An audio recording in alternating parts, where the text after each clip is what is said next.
जितने क्षण जियो केवल नाम में जियो, नाम में। नाम लेकर जितने सेकंड तुम्हारी श्वासें सार्थक कर लो, तुम भगवत प्राप्त हो जाओगे। नाम को भूल जाने पर ब्रह्मत्व और शिवत्व भी कुछ नहीं है। सुख दुख क्षण स्थायी है, इसलिए किसी की फेर में मत पड़ो। केवल नाम नाम नाम लेकर भगवान शिव विष पान कर गए, आज भी गले के नीचे नहीं उतरा। यही है नाम नाम। नामी की अपेक्षा नाम अधिक शक्तिशाली पाया गया। नाम परम शांतिदायक है। ये महान जगा हुआ सामर्थ्यशाली है नाम, राधा राधा। इस नाम के उच्चारण से भवरोग निवारण हो जाए तो साधारण बात है। दैहिक व्याधियों की तो पूछना ही क्या है। कोई भी चिंता तुम्हारा स्पर्श नहीं कर सकती, कोई भी बाधा स्पर्श नहीं कर सकती जिसकी जिह्वा पे राधा नाम है। मेरी बात मान जाओ, नामोच्चारण करो, सारा संसार तुम्हारा ही हो जाएगा। तुम देखोगे सारा संसार तुम्हें प्यार करेगा। तुम चिदानंद रस में मगन रहोगे, निरानंद की छाया भी नहीं छू सकती तुम्हें। हर साधक को 2-4 किलोमीटर दौड़ लगानी चाहिए, 40 मिनट व्यायाम करना चाहिए। व्यायाम जरूरी, शरीर को थकाना ब्रह्मचर्य के लिए आवश्यक है। ना मानो तो भगवान आप क्या करें, कह ही सकते हैं। रसास्वादन के लोभ से जो भोजन किया जाता है वह ब्रह्मचर्य में बड़ा हानिकारक होता है। इंद्रियां बस में नहीं होती, तमोगुण बढ़ जाता है। ब्रह्मचर्य से ये भगवान की कृपा शक्ति है। जो इसका पतन करते हैं निसंदेह वो किसी योग्य नहीं रह जाते। ब्रह्मचर्य का रास जीवन का नाश अर्थात मृत्यु, संपूर्णतः सत्यनाश, सर्वनाश, मृत्यु, ब्रह्मचर्य नाश।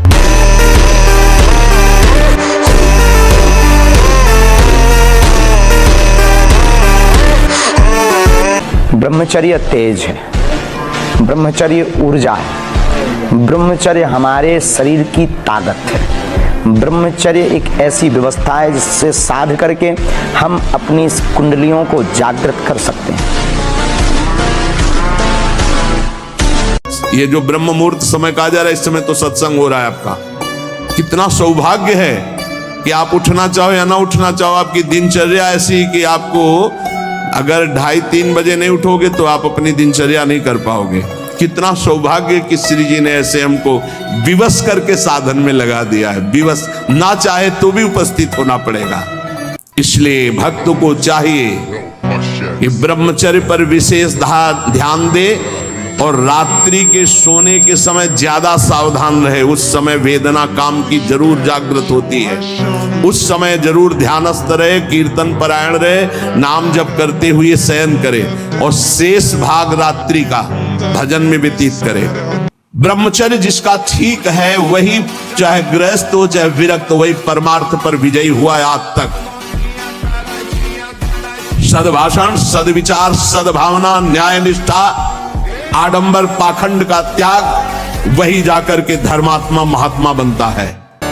ब्रह्मचर्य पूर्वक जीवन कई वर्ष व्यतीत करके नाम जप करते हुए फिर संतान तो चाहे बालिका हो चाहे बालक, वो जगत मंगल करने वाला हो, पशुओं जैसे आचरण से नहीं।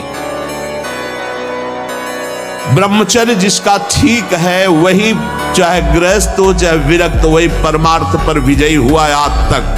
फिर 1000 वर्ष तक रहकर भगवान वासुकी, भगवान शेष, अनंत फणधारी, इनका जब जब वो सहवास करते तो हजारों वर्ष ब्रह्मचर्य रह के तो बलिष्ठ देवता, बलिष्ठ दैत्य सब उन्हीं से प्रकाशित हुए, कश्यप जी से। ब्रह्मचर्य पूर्वक जीवन कई वर्ष व्यतीत करके नाम जप करते हुए फिर संतान तो चाहे बालिका हो चाहे बालक, वो जगत मंगल करने वाला है, पशुओं जैसे आचरण से नहीं। ब्रह्मचर्य परम जीवन, परम पुरुषार्थ ब्रह्ममय है। 10,000 वर्ष तक ब्रह्मचर्य रह करके कश्यप जी ने जब संतानोत्पत्ति का संकल्प किया तो विनता जी से भगवान गरुड़ जी का प्रादुर्भाव हुआ। भगवान अरुण जी का, जो सूर्य के सारथी और जो हरि के वाहन गरुड़ जी, अरुण जी को बचाने के लिए 1 घंटा व्यायाम की जरूरत है। दवा कोई वर्जिश से बेहतर नहीं, नुक्सा है कम खर्च, बाला नसेन शक्ति बढ़े फुर्तील है, चोट न अधिक पिराए, अन्न पचे चंगा रहे, कसरत सदा पाए। कम से कम 1500 दंड बैठक मारियो, फिर 2, 4, 6 घंटे पद्मासन सिद्धासन में नस नाड़ी एकदम शुद्ध, तब वो ब्रह्मचर्य लगना चाहिए कि ब्रह्मचारी जा रहा है। ब्रह्मचर्य में जीवन, परम पुरुषार्थ में जीवन होता है। ब्रह्मचर्य ही ब्रह्म की प्राप्ति का मुख्य हेतु होता है। ये मुख्य हेतु होता है। मान लो जिसके त्यागने में इतना सुख, उसको रोकने में कितना सुख होगा। मान लो को कोई भ्रम है तो एक बार बॉडी देखो, जो इसने कभी मांस नहीं खाया, अंडा ने, क्योंकि संतों का आश्रित कोई ऐसा काम थोड़ी करेगा, तो जो हाँ और पूरा बल पूरा, और जैसे लोग कहते हैं ये नहीं बनेंगे, तो ये भी दिखा दिया कर कैसे ये हाँ। तो देखो इससे क्या है, इससे हमारी समाज को जो हम चिल्ला चिल्ला के कह रहे हैं कि आप मांस मत खाओ, मछली मत खाओ, तो कहते हैं हम बलहीन हो जाएंगे, तो इससे प्रमाण मिलेगा कि संयम और साधना से कैसा बल आता है। आप मांस खाने से आप मोटे हो सकते हो, चर्बी बढ़ सकती है, लेकिन अगर आप ब्रह्मचर्य से हो, अध्यात्म में चलते हो, पवित्र आचरण करते हो, तो आप अपने से डबल वजन वाले को पटक सकते हो। तो आज क्या है, ना हम निगमा अनुशासन में है, ना गुरु अनुशासन में है, तो मन हमारा मनमानी आचरण करता और भ्रष्ट होते चले जाते हैं। बहुत विचित्र संसार, बहुत। अभी तो क्या है, कुछ दिन बाद और देखना, आज ही आप सत्संग में सुन रहे थे कि अभी वो समय नहीं आया जो कलयुग का समय है, अभी अन्य युगों से अच्छा है। आगे जो इसका स्वरूप आएगा वो और विचित्र है। मनमानी आचरण, केवल मनमानी आचरण, हरि गुरु की कोई महत्ता नहीं, कोई। आप प्रयास कीजिए, सफलता उसके हाथ में। वो क्या बनाना चाहता है, आपको क्या करना चाहता है, मालिक जाने ना। दिन है तो रात आएगी, रात है तो निश्चित दिन आएगा। आज असफलता है तो निश्चित कल सफलता होगी। आज सफल हो तो कल असफल होने के लिए तैयार रहो। ब्रह्मचर्य के पहले हमें बैठना है, कुछ बातें डिलीट करनी है, कुछ बातें पुनः स्थापित करनी है। बैठकर हमें अपनी दिनचर्या पर दृष्टि डालनी है। आज गलती क्या हुई, प्रारंभ में ही गुरुदेव भगवान संन्यास मार्ग में जिन्होंने हमें नैष्ठिक ब्रह्मचर्य का उपदेश किया था, उन्होंने ये बात डाल दी थी कि आपकी दिनचर्या कैसी हुई आपको रोज जांचना है। उनमें से जो गलती हुई वो अपने दिमाग में बैठाना है। जो बातें आपके साधन के विरुद्ध है उनको नष्ट करना है। उनका नष्ट करना मतलब उनको स्वीकार ना करना होता है। जो गलती हुई आगे से ना हो, क्यों हुई ऐसा समझो। माता पिता भले कड़वा बोले, लेकिन जितना वो प्यार करते हैं ना हृदय से, दूसरा नहीं करेगा। चाहे जितना दुख हो, जब माँ ऐसे हृदय से लगा लेती ना, तो एक असीम आनंद मिलता है। देखो माता पिता सबसे बड़े परमात्मा है हमारे, वो गुरु है, सबको मानना चाहिए। वयोवृद्ध माता पिता का व्यवहार नहीं देखना चाहिए, वो चाहे गाली दें, कड़वा व्यवहार करें, पर आपको है कि जब तक उनका शरीर रहे, उनकी दासता से युक्त रहोगे तो जीवन सुखी। हम वैसे भी कहते हैं हर परिस्थिति में जब तक जिसका जिससे काम निकलता है तब तक वो यार है, मित्र है, प्यार है, सब है। और जिस दिन काम लायक नहीं रहा तो न यार, न प्यार, न मित्र, न कोई संबंध नहीं। ये संसार बड़ा झूठा खेल वाला है। यहाँ स्वार्थ का सब प्रेम है, स्वार्थ हटा तो फिर कोई प्रेम नहीं करता। किसी भी स्थिति में भगवत विस्मरण ना हो, ये मुझे अभ्यास करना है। हम प्रसाद पाए तो एक एक कवल ध्यान पूर्वक पाए, जल्दी नहीं। पानी भी पिए तो एक एक घूंट जिसमें नाम मिला हुआ जा रहा है। हम वार्ता भी करें तो नाम का चिंतन करते हुए करें, एकदम फ्री वार्ता ना करें, जो आया उससे एकदम फ्लो में बोलते चले जा रहे हैं। हम बहुत सावधान होकर दृष्टि बचाएं, श्रवणेंद्रिय बचाएं, हमारा नाम स्मरण न छूटे। हम दौड़ भी लगावें, नाम, व्यायाम करें, प्राणायाम करें, गृहस्थी के कार्य करें, जो भी दिनचर्या हो, नाम न छूटे, ऐसा अभ्यास करें। हाँ, ये जरूर कि नाम जप करते हुए किसी दूसरे को हल्का मत समझो, किसी को नीच मत समझो, अपने को अभिमान में मत लाओ। अच्छा आदमी भी देखो, गंदा आदमी, बंद हो जाएगा भजन, क्योंकि सब में भगवान बैठे हुए। नाटक मंच पर वही बहुत रोल कर रहे हैं। अब ये ना समझ पाओ तो इतना तो समझ लो कि सब में भगवान है, हमको सबसे नीचे बनकर रहना है। तो इसलिए हमारी प्रार्थना है कि ब्रह्म ज्ञान, भगवत प्रेम, ये बहुत ऊंचाई पे रखा हुआ है। ये ऐसे नहीं है कि आप ऐसे तोड़ो और खा लो, बहुत ऊंचाई पे है। उसके लिए आपको चरित्र पवित्र रखना पड़ेगा। नाम जप करना होगा, दूसरों का उपकार करना हो। ये देह मिली है, दूसरों का माता पिता परिवार ये तो अपने है ही है। गली चलते अगर किसी पशु पक्षी की भी सेवा करनी पड़े तो हम उसके लिए भी राजी रहे, तब जाकर हमारा हृदय पवित्र होगा। फिर हमको भगवान गुरुदेव की कृपा एक मतलब दिव्यता आने लगेगी। अपने लोग गंदे आचरणों में, गंदे दृश्यों में, गंदे चिंतन में, गंदे आहार में जीवन व्यतीत कर रहे हैं तो एक पशुता सी आती चली जा रही, राक्षसी बुद्धि आती चली जा रही। नौजवान जन है कैसे कैसे आचरणों में अपने को इंजेक्शन आदि नशे में करना, माताओं बहनों की तरफ कितना राक्षसी भाव रखना। देखो घटनाएं होती रहती ना, सुनते मतलब राक्षस है ना, राक्षस पूरा राक्षस है, मार ऐसे मारा ऐसे मारा ऐसे, और अपनी वासना की तो राक्षस है कि नहीं। आज हमारे समाज में आचरण की महत्ता कम होती चली जा रही, नहीं होती चली जा रही। संयम, पवित्रता, आचरण इनका बहुत बहुत ह्रास हो रहा है। आप शरीर पवित्र रख के देखो, 1 महीना जूठा मुंह मत रखना, शरीर पवित्र रखो और ब्रह्मचर्य रह के देखो, 1 महीने में आपको ऐसा लगेगा आप देवता। तो भैया 11 वर्ष की अवस्था से घर से निकले थे भगवत कृपा से, और अभी आप जो अवस्था देख रहे हैं कुछ दिन की है। ये जो आप देख रहे हैं भीड़ और भड़ाके सब माया का जो लीला विलास है भगवान का, कुछ दिन देख रहे हैं, पूरा जीवन हो गया जलते हुए। और इस जलन में जो आनंद मिला हम तुम्हें कैसे बताएं, उसी आनंद को आप श्रवण कर रहे हो। ऐसा ना समझे कि ये हम केवल बोल ही रहे हैं, इसको सहा नहीं गया पूरी जीवन। अगर हमारा जीवन प्रभु के लिए है तो प्रभु सिर्फ मेरे हैं ऐसा अनुभव होता है, सिर्फ मेरे प्रीतम, मेरे स्वामी। और कितना दुलार करते हम तुम्हें कैसे बताएं, वाणी की सामर्थ्य नहीं कि दुलार कैसे उनका दुलार होता है।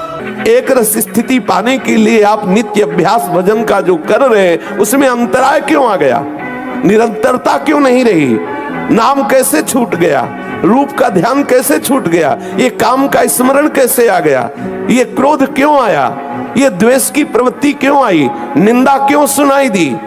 ये अपने को देखना है, आप उपासक हैं। एक एक सेकंड का हिसाब होगा, ध्यान रखना। चाहे शास्त्र विरुद्ध आचरण करोगे तो या शास्त्र अनुकूल आचरण करोगे तो, ऐसा ना समझो कि कोई देख नहीं रहा। हमारा दयालु प्रीतम तुम्हारे हृदय में बैठे तुम्हारी जलन को देख रहा है। तुम उसके लिए जल रहे हो, तुम उसके लिए सब सह रहे हो, सबका उपहास सह रहे हो, सबकी निंदा सह रहे हो, और नाना प्रकार के सांसारिक आकर्षणों का वेग सह रहे हो। केवल मन निश्चल राखे धनी धनी जननी तेरी रे। नरसिंह मेहता जी। इंद्रियों को वश में करो, नेत्र सबसे खतरनाक, इनको बहुत सावधान रखो, बहुत बहुत। ये चंचलता, नेत्रों की चंचलता। भगवत चर्चा हो रही तो हो सकता है शब्द ना सुन पाओ, लेकिन विषय चर्चा हो रही है तो आप 10-5 हाथ दूर होगे तो भी श्रवणेंद्रिय पकड़ लेगी क्या बातें हो रही। निंदा, स्तुति, विषय चर्चा। इंद्रियों को शासन में रखो, इंद्रियों को वश में करो, क्योंकि ये ज्ञान विज्ञान का नाश करने वाले महापापी काम इन्हीं के वशीभूत होकर तुम्हें नष्ट करते। मार डाल इस पापी को, मार इस काम को, नष्ट कर। तस्मात् तुम इंद्रियाण्यादौ नियम भरतर्षभ। ये महाभारत सबको लड़नी पड़ेगी, महाभारत सबको लड़नी पड़ेगी। अगर आपको अपने स्वराज्य सिंहासन पर बैठना है, मुक्त होना है, तो ये युद्ध स्वीकार करना पड़ेगा, ये चुनौती स्वीकार करनी पड़ेगी। भगवान कह रहे इंद्रियों को वश में कर, ज्ञान विज्ञान का नाश करने वाले इस महापापी काम को अवश्य बलपूर्वक मार। ग्रंथ मत पढ़ो, कापी ऐसी पुस्तिका जो ब्रह्मचर्यहीनता वाली है। ऐसे कोई दृश्य मोबाइल से मत देखो जो ब्रह्मचर्यहीनता वाले हैं। ऐसे कोई दृश्य बाहर मत देखो, पशु पक्षी आदि मैथुन करते हुए, ऐसे कभी मत देखो। इसका बहुत बड़ा प्रभाव होता है। अगर इन 3 का संयम कर सको तो आपके ब्रह्मचर्य में बहुत लाभ मिलेगा।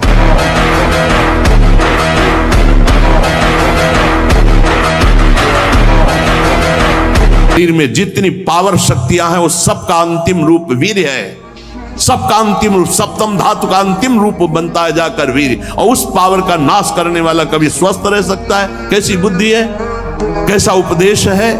यहां कह रहे हैं कि परमार्थ की शुरुआत ही ब्रह्मचर्य से होती है। इसलिए चाहे गृहस्थ हो चाहे विरक्त, गृहस्थ तो संयम से संतानोत्पत्ति के लिए भगवत प्रणाम करके, भगवत आराधना करके, दिशाओं को नमस्कार करके, तिथि और समय की योग्यता देख करके संतानोत्पत्ति के लिए भगवत पूजा भाव रखकर वो संयोग किया जाता है, सहवास किया जाता है। हर समय ब्रह्मचर्य का संरक्षण कैसे हो ये तुम्हें सोचते रहना। ब्रह्मचारी हो चाहे लड़की हो चाहे पुरुष शरीर हो, दृष्टि भी सावधान रखो, आपकी दृष्टि ज्यादा इधर उधर नहीं होनी चाहिए, ठीक नहीं रहेगा। ब्रह्मचर्य परमार्थ की ऊंचाई पर चढ़ने के लिए एक आवश्यक वस्तु है।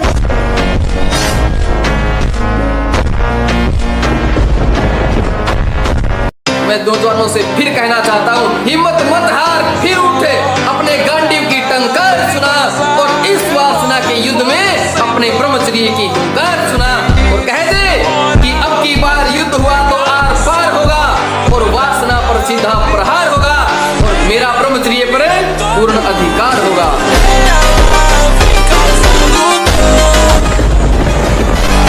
तीन बातें उपासक को अनुभव होने लगती हैं जिसकी शरणागति पुष्ट हो गई है। भगवान मेरे समीप हैं, देखो महापुरुषों के वचन, भगवान सहस्त्रों हाथों से मुझे घेरे हुए हैं, भगवान मुझे स्वीकार कर चुके हैं।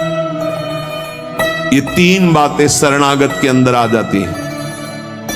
देखो आपको अनुभव होता है भगवान मेरे समीप है। अगर नहीं हो रहा तो अभी आपका कोई है, इसीलिए नहीं हो रहा। ये